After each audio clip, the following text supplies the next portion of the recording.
Salam sejahtera, nama saya Sarana anak perempuan Guinesan kat matrik C20A1413.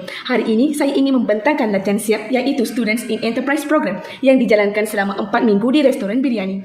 Seterusnya, beliau merupakan penyelia siap saya. Beliau berjawatan sebagai juruwang di restoran biryani. Dalam kesempatan ini, saya ingin sangat berterima kasih kerana memberikan peluang untuk menjalankan siap selama 4 minggu. Seterusnya adalah latar belakang restoran biryani. Restoran biryani adalah perniagaan yang berorientasikan jualan secara langsung dan menawarkan perkhidmatan yang terbaik kepada pelanggan. Perniagaan ini telah mula beroperasi pada bulan Mei tahun 2014 dan telah didaftarkan dengan Suruhanjaya Syarikat Malaysia SSM di bawah Akta Pendaftaran Perniagaan 1956. Restoran biryani yang beralamat nombor 1 Jalan Aceh 1, Medan Aceh merupakan restoran pertama dimulakan oleh Encik Nagurni bin Syaisyul Hamid. Atas perkembangan restoran yang memberangsang, Encik Nagurni berjaya membuka 2 buah kedai restoran biryani yang berdekatan dengan area Seri Manjung pada tahun 2016. Beliau juga menyatakan bahawa semua kerjaya yang beliau miliki adalah atas sokongan keluarga, rakan dan sebagainya. Dengan segala usaha Encik Nagurni menyebabkan sumber pendapatan meningkat dengan 3 kali ganda. Oleh itu, beliau telah memutuskan untuk menubuhkan sebuah restoran biryani. Dengan plan beliau berjaya menubuhkan sebuah restoran biryani yang keempat berdekatan dengan area Lumut.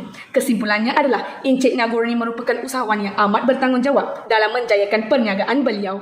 Jenis perniagaan. Restoran biryani adalah syarikat pemilikan tunggal. Pemilikan tunggal adalah sejenis struktur perniagaan yang sangat mudah kerana ia dimiliki oleh seseorang individu dan menguruskan perniagaan sebagai pemilik tunggal. Beliau telah menjalankan perniagaan dengan menjual pelbagai jenis makanan seperti nasi biryani, pelbagai jenis masakan ayam dan ikan, pelbagai jenis masakan sayur-sayuran, nasi kerabu, nasi kukus dan sebagainya. Semua masakan yang dijual adalah makanan yang halal serta harga yang berpatutan. Lokasi syarikat. Lokasi merupakan satu elemen yang sangat dominan dalam industri perkhidmatan.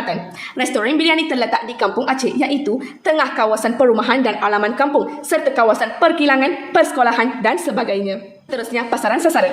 Pelanggan dari semua peringkat umur dari kanak-kanak, kecil hingga warga emas menjadi sasaran pasaran utama untuk biryani restoran.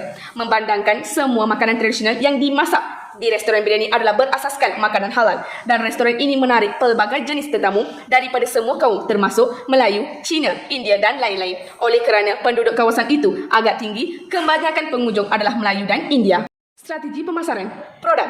Antara produk restoran biryani yang diperlukan adalah barangan runcitan, sayur-sayuran, buah-buahan, ayam, ikan dan sebagainya. Sebagai contoh, dalam restoran biryani, mereka menyediakan pelbagai jenis masakan sayuran. Oleh itu, Encik Nagurni telah menempah sayur-sayuran yang segar daripada pekebun-pekebun keluarga beliau dan tidak menggunakan bahan kimia atau baja. Seterusnya, harga. Menetapkan harga yang sesuai untuk makanan yang dijual dalam perniagaan adalah penting. Harga makanan di restoran biryani adalah sangat berpatutan supaya semua pelanggan boleh datang membeli makanan-makanan yang disediakan. Strategi harga sangat penting kerana ia akan membantu perniagaan dalam menarik perhatian pelanggan dan dari situ peniaga dapat dimajukan. Seterusnya adalah tempat. Tempat adalah sangat penting bagi industri perniagaan makanan. Restoran biryani diletakkan di tempat yang agak sibuk seperti tempat kilang, taman perumahan, pusat membeli belah, sekolah, pejabat dan sebagainya. Hal ini akan memudahkan pelanggan datang ke restoran biryani tersebut. Yang terakhir adalah promosi. Promosi ini merancangkan promosi adalah penting untuk sebarang kempen pemasaran untuk mencapai pasaran sasaran. Encik Nagurni telah menubuhkan sebuah web Facebook untuk mempromosikan dan mengiklankan makanan mereka. Seterusnya adalah kemahiran dipelajari oleh saya. Saya telah mengetahui cara-cara untuk memulakan perniagaan dan menjalankan perniagaan tersebut seperti Encik Nagurni. Seperti yang diketahui, seorang usahawan perlu mempunyai kemampuan diri dalam menguruskan perniagaan iaitu dari segi menilai, mengukur kemampuan sebelum memulakan perniagaan. Saya juga dapat mengetahui cara untuk membuat pengiraan gaji kepada pekerja dan semasa membuat pengiraan tersebut seharusnya menyemak kehadiran serta pekerja overtime mereka.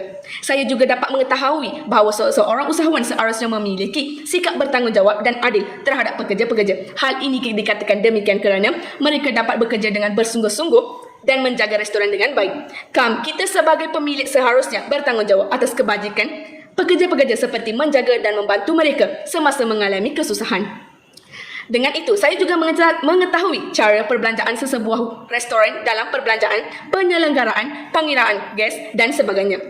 Dengan itu, saya juga mengetahui bahawa seseorang usahawan perlu ada kemahiran komunikasi. Hal ini kerana kita perlu jaga pertuturan dengan pelanggan dan memahami kehendak mereka. Perkara yang amat penting adalah kita sebagai peniaga haruslah menggunakan bahasa yang sopan semasa melayan pelanggan. Saya juga mengetahui bahawa seorang usahawan seharusnya mempunyai sikap kebebasan dalam menjayakan perniagaan. Hal ini dikatakan demikian kerana Encik Nagorni telah memulakan perniagaan dengan mempunyai kebebasan untuk membuat sesuatu keputusan. Ini adalah penting bagi seseorang usahawan untuk mendapat lakukan sesuatu bagi menentukan hala tuju perniagaan tanpa melibatkan campur tangan pihak lain.